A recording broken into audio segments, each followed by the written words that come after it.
What is the impact of regulating wintertime motorized vehicle use in Yellowstone? Over 3 million tourists visit Yellowstone National Park every year. The vast majority vacation during the summer when the weather and roads are pleasant. However, nearly 125,000 visitors vacation when it's the coldest, darkest, snowiest time of the year. They tour Yellowstone by snowmobile, which were first allowed in the park in 1963 by the encouragement of the National Park Service in order to increase wintertime use. Since the snowmobile numbers have increased to more than 75,000 each winter, so have concerns for the effects these snowmobile emissions, noise, and crowds have on health of greater Yellowstone ecosystem and those who enjoy it. Snowmobiling first became a controversial issue for the general public in 1997 when a lawsuit filed by an animal rights group ultimately led to the decision in 2000 to ban all snowmobiles from entering Yellowstone. The ban was overturned in 2003. The snowmobiling controversy concerns three major points: the impact upon the environment, humans, and economics.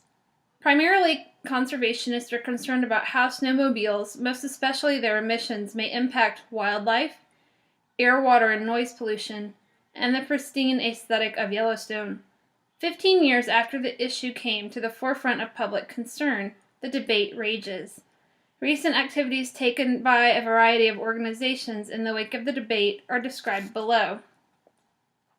Only 1 year after the ban was lifted, the Coalition of Concerned National Park Service Retirees, a nonprofit organization of 230 retired employees and senior leaders of the National Park Service, released to the media internal Bush administration documents they had obtained.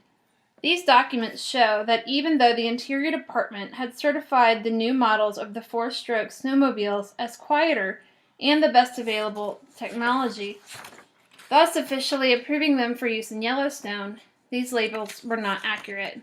Yellowstone officials' independent tests of these new snowmobiles revealed that the noise from them was almost as loud as the classic snowmobile and exceeded the park's new noise standard.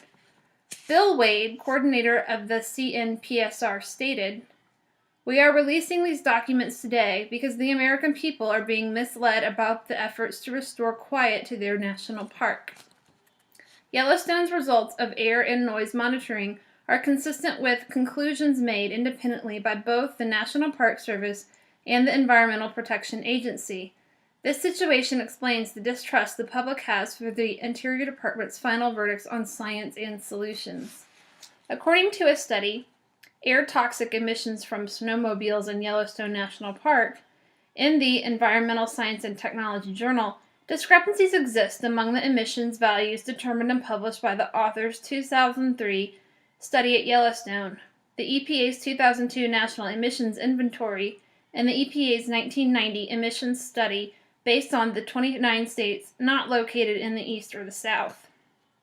The results from these authors' 2003 Yellowstone study were significantly higher than in the 2002 national study, and also higher than in the 1999 29-state study. To demonstrate the discrepancies, the values for xylene's emissions are as follows. EPA National Study 2002, 0.004. EPA's 29-state study, 0.650. The author's 2003 Yellowstone study, 1.45. Reviewing these results, emissions from the snowmobiles in the latter study are alarmingly higher than the emissions in the other two studies. However, the authors warn that the differences between their estimates and others call for further study. This research shows inconsistent research has been in and of itself. Yet, at the same time, it reveals how much worse Yellowstone emissions may be compared to the national average and a 29-state average. It also reveals the likelihood for Yellowstone emissions to grow much worse over time. In 2005, 1 year after the CNPSR released damning evidence about the Interior Department, the U.S. Forest Service issued a new service travel management rule that requires every national forest to designate which trails and zones are open to off-road vehicle use and, in turn, to close the remaining areas to off-road vehicles. However, snowmobiles were taken into consideration. In other words, snowmobiles were ignored completely and are used by visitors at their own discretion. On November 29, 2011, the representing Winter Wildlands Alliance, the Advocates for the West, a public interest environmental law firm based in Boise, Idaho, brought a case against the U.S. Forest Service for not managing and regulating snowmobiles as it does other off-road vehicles. This case is still pending in status and is significant to Yellowstone since it is completely surrounded by 5 national forests. This legal matter reveals how Yellowstone is affected by policy, or the lack thereof, in other federal organizations that share boundaries with the park. Ruffin Prevost is the founding editor of Yellowstone Gate, an independent news site covering life in and around both Yellowstone and Grand Teton, and writes that Yellowstone's park planners are currently drafting a supplemental environmental impact statement that will hopefully break the deadlock from over a decade's worth of litigation. Past legal decisions, public expectations, and litigation by special interest groups has led to much uncertainty and confusion for many business owners and winter visitors. How the National Park Service will manage winter use at Yellowstone this winter season is still anyone's guess. All legal challenges, court rulings, existing regulations, scientific findings, and visitor expectations further limit avenues available to plan for a realistic winter use plan, which is further complicated by a subsequent round of litigation. Wade Vagayas, a Yellowstone management assistant, has coined these planning options as the box. And the author concludes that whatever management plan is proposed for the winter season seems likely to face a mountain of legal challenges from multiple parties. This article comments upon the frustration the park planners, among others, feel about creating workable management plans for the park in what feels like a damned if you do and damned if you don't situation. The Society of Automotive Engineers International has been hosting an annual collegiate competition called the Clean Snowmobile Challenge for over a decade. It is an engineering design competition for college and university student members who challenge other engineering students to re-engineer an existing classic snowmobile. The redesign must reduce emissions and noise comparable to a classic design, yet remain cost-effective and comfortable. Additionally, the modified snowmobiles will also compete in other events, including as listed: fuel economy and endurance, acceleration, handling, static play, cold start, and design.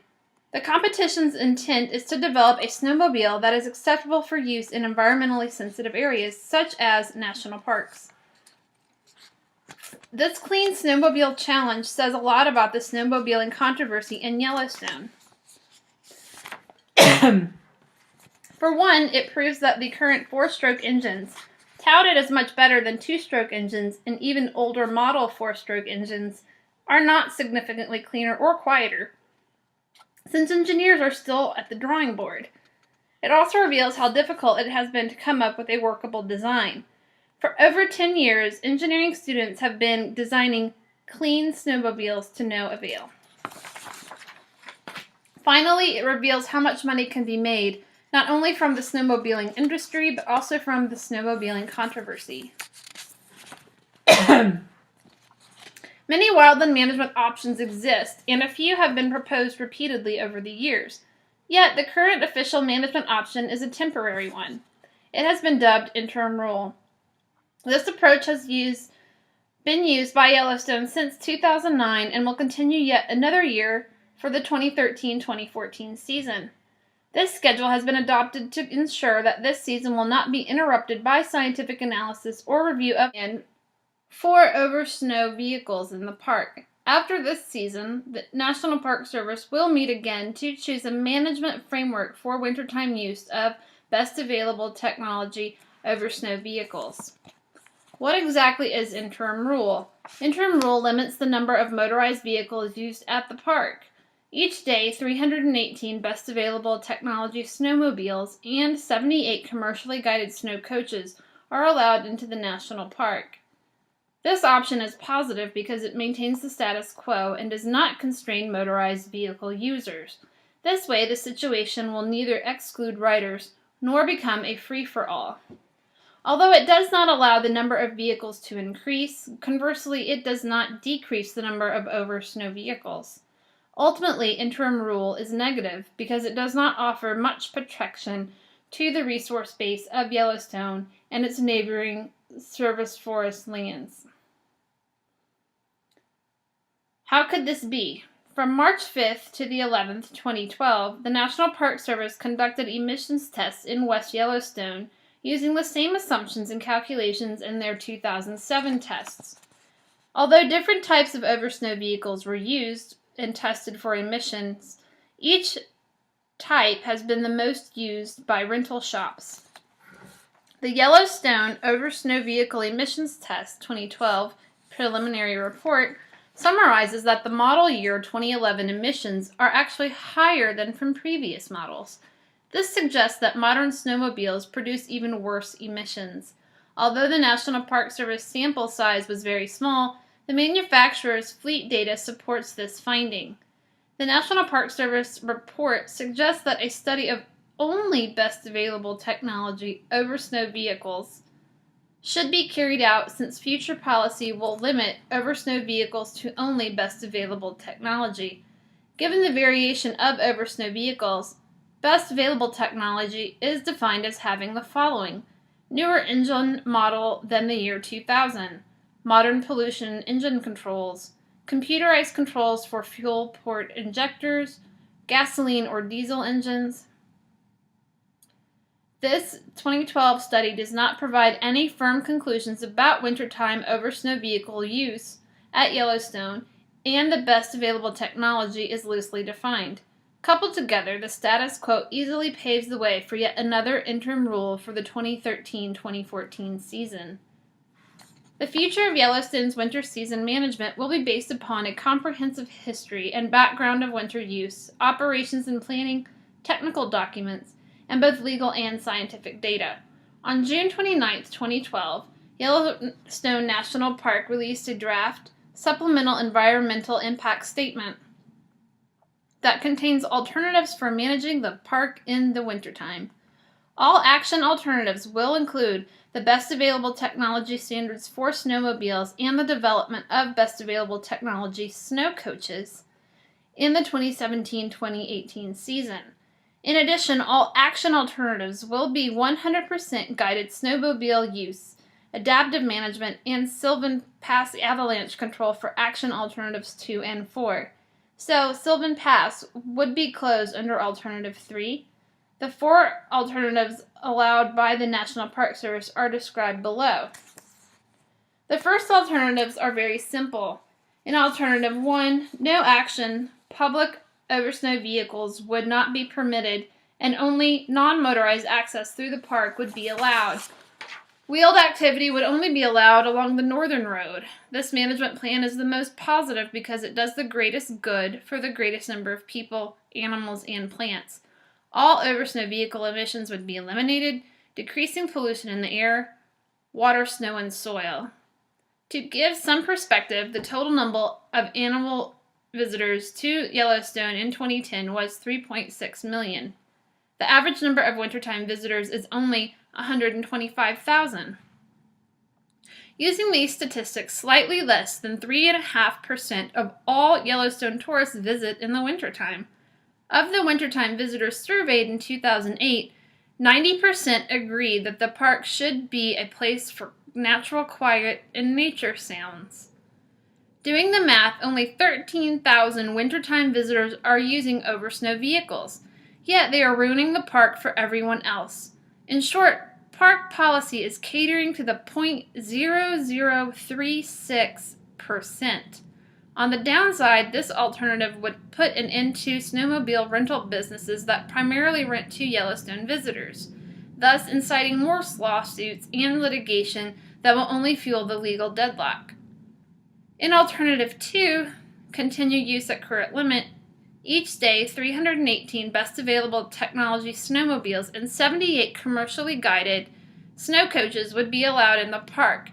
This option is positive because it maintains the status quo and does not constrain motorized vehicle users. This